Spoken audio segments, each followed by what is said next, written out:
Hi everybody, it's Susan from Sunrise Quilt Studio, and this week's block is called Aunt Vina's Choice, or Aunt Vina's Block, or Aunt Vina's Favorite. You'll find it with several different names. Here is my block. Now this one's a little more complicated. I call this an intermediate level block. It has cat's cradle units, and it has square and a square units, but the center of those square and a square are a 4-patch unit. So it's not just a simple single square. So that makes it a little bit more complicated. But this is a very doable block if you're a confident beginner, and I hope you'll give it a try. So if you'll stay with me, I'll break this block down for you and show you how you can accomplish making Aunt Vina's block. Okay, here are the pieces we're going to need to make Aunt Vina's block. For A, you'll need one 4.5 inch square. B is two 5-inch squares, and then you'll cut them on the diagonal to give you 4 triangles. C is 8 2-inch squares. D is 4 3-inch squares, and then you cut those on the diagonal to give you 8 triangles. E is 4 2.5-inch squares. F is 4 2-inch squares. H is 8 3-inch squares, and you cut those on the diagonal to give you 16 triangles. And then H is 4 2-inch squares. So we're going to change the camera angle, and we'll get started making Aunt Vina's block. Okay, the first thing I'm going to do is to make 4-patch units, and we need to make 4, so we're going to use the C and the F squares. So here's the C squares, these are the F squares, and we also need the H squares, so we need all 3 of these. And I'm going to lay these out. What I'm going to do is to sew the C and the F squares together first. So we're going to put the C on, when you're facing these, the C will be on your left and the F will be on the right. So I'm going to put the F on top of the C and sew those.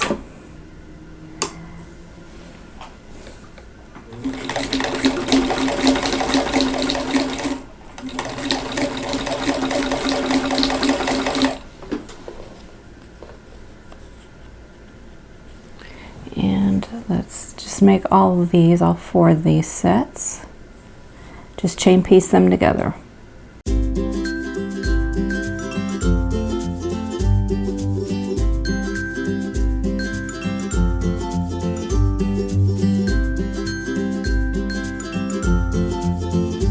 Okay, then I'm just going to go right ahead and I'm going to change C squares with the H squares, which H is your background, C is the purple, and we'll sew those together.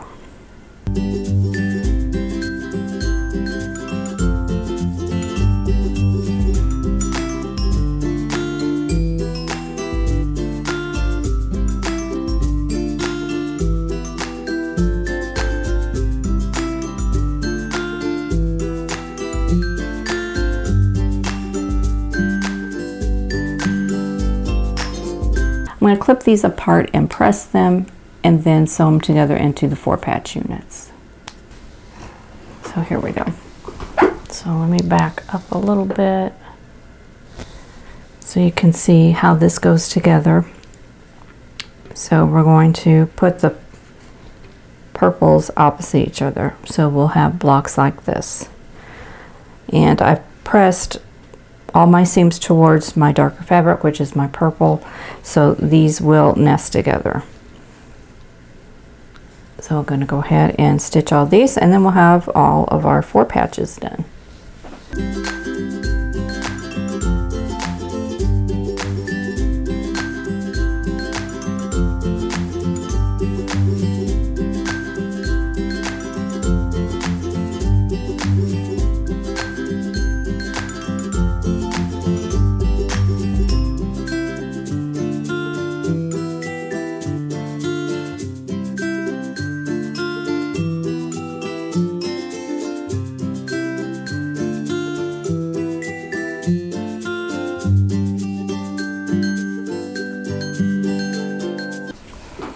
Okay, so here are all the 4 patches. Next thing I need to do is to sew some D triangles and G triangles to these to make a square. So let me show you how I'm going to do that. Okay, so here is here's one of my 4 patches, and I need G squares, which are going to go up here. So we've got matching white to white. They're going to go here, and then the D, these are triangles, not squares. D triangles will go here and here. Okay, so you can see that makes a square, but I need to center this. So we've got the seam lines as a guide. So what I'm going to do is to do a little finger press gently here, because this is a bias edge right here, so I don't want to stretch that. And I'm going to line that up with that seam like that, and then pin it in place. Okay, so I'm going to do opposites, and what you can do is just lay them right there along that seam and just let it flip open. But you gotta do, here we go. So fold it wrong sides together. And there you go. And then pin it in place. So I'm going to sew these 2 seams, and then I will put these 2 sides on, and then I'll have the square.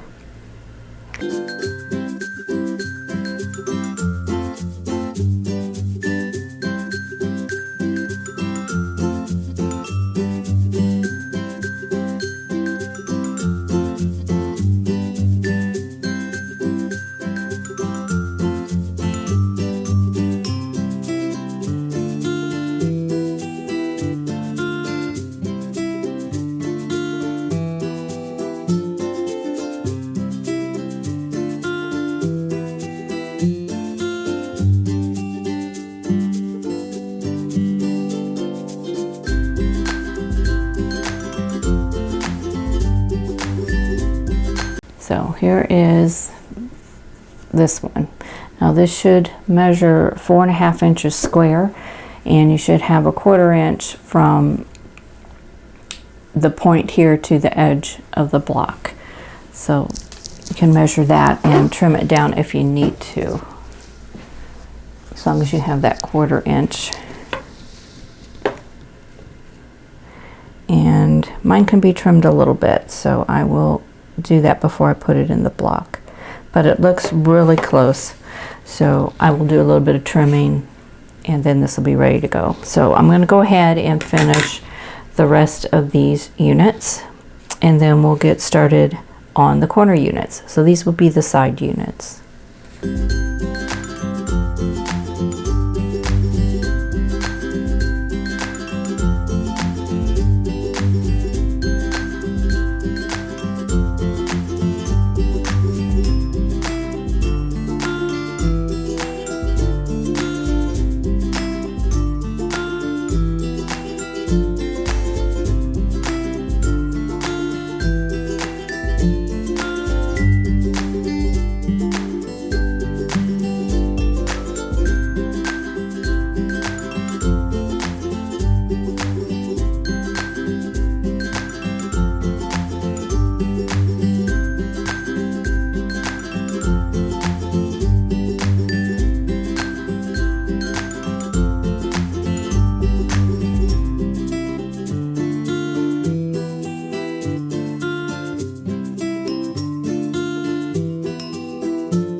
Okay, next I'm going to start working on the corner units, and to start with I need the E squares and the G triangles. These are the ones that are left, and I'm going to make a larger triangle out of these. So let's see if I can zoom back, and we'll start with the square, and we're going to add these triangles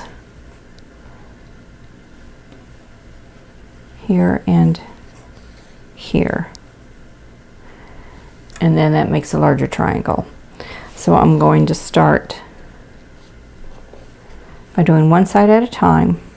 So I'm going to line this triangle up matching the raw edges and then sew that. So I'm going to do that with all of these.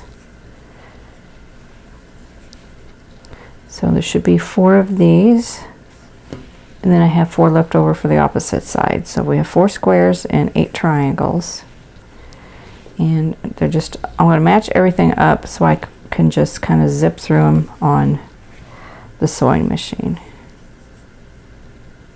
Okay, so let's zoom in a little bit again.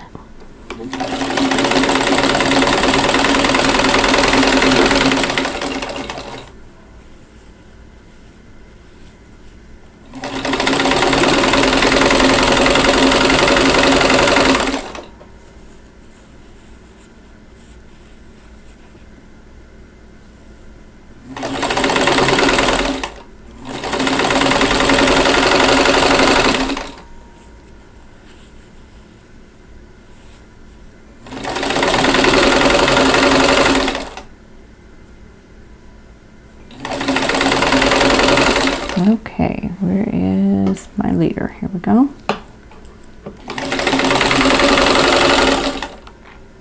Okay, I'm going to clip these apart and press back that triangle, and then stitch on the triangle to the adjacent side of the squares. Okay, so that's what this part looks like. So I'm going to add one more triangle to this side, and that will go this way, like that. So I'm going to lay all of these on and sew those. And I'm going to go ahead and clip this little dogtail that's sticking out, because it'll get in the way of my presser foot.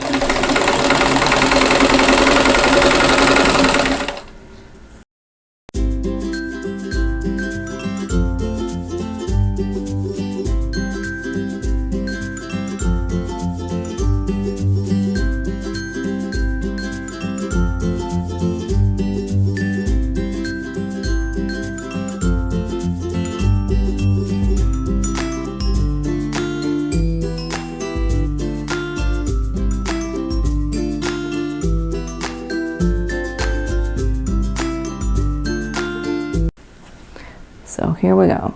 That's what we have here. Now we need to add a triangle over here. So I'm going to go ahead and clip off the dog ear.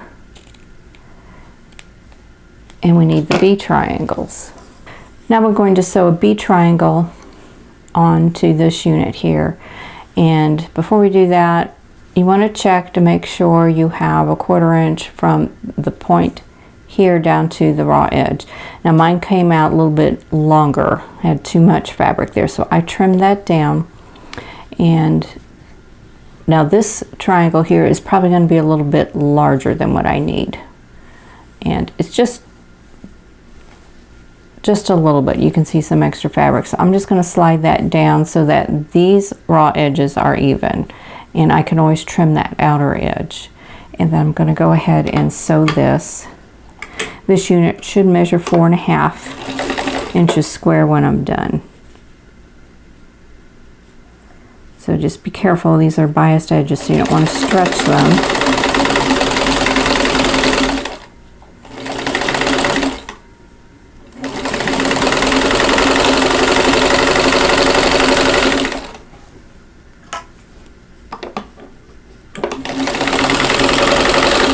Okay, I'm going to press this open and measure it, and then I'll trim it as I need. So let me do that. You can see I got a nice point right there. I'm going to press the B triangle back. Okay, so there is that square. And I'm going to measure this, make sure it's 4.5 inches square. And I will trim, if I need a trim, I'm going to more than likely trim this edge because this triangle is a little bit large, but it looks like actually it's probably pretty accurate. So let me measure it and see what this comes out to be. Okay, this turned out to be almost perfect. I just needed to trim a little bit off of one side.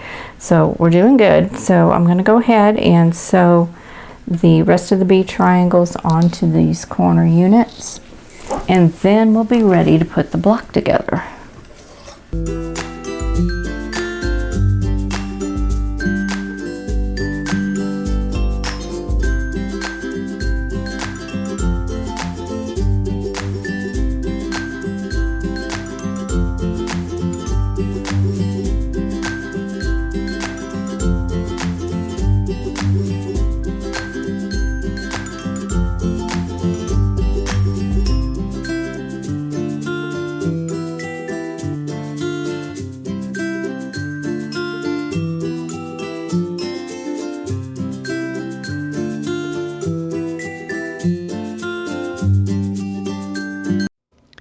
I lost some footage in this video on how to lay out this block, so I'm going to use the diagrams here. Now this is row 1, and you can see I'm using the corner units and then one of the center units, which will be the square and a square unit. Now you can make 2 exactly like this, and that will be row 1 and row 3. And row 3 is just turned, so it's the same thing, it's just turned. Now here's the center row. You're using 2 of your side units, which are the square and a square units, and then you're using the A square in the center. You just put those 2 yellow squares pointing towards the center with the white squares pointing out, and that will form the block for you, and it will form a star. You can see the green will be the star legs.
Okay, here's the finished block.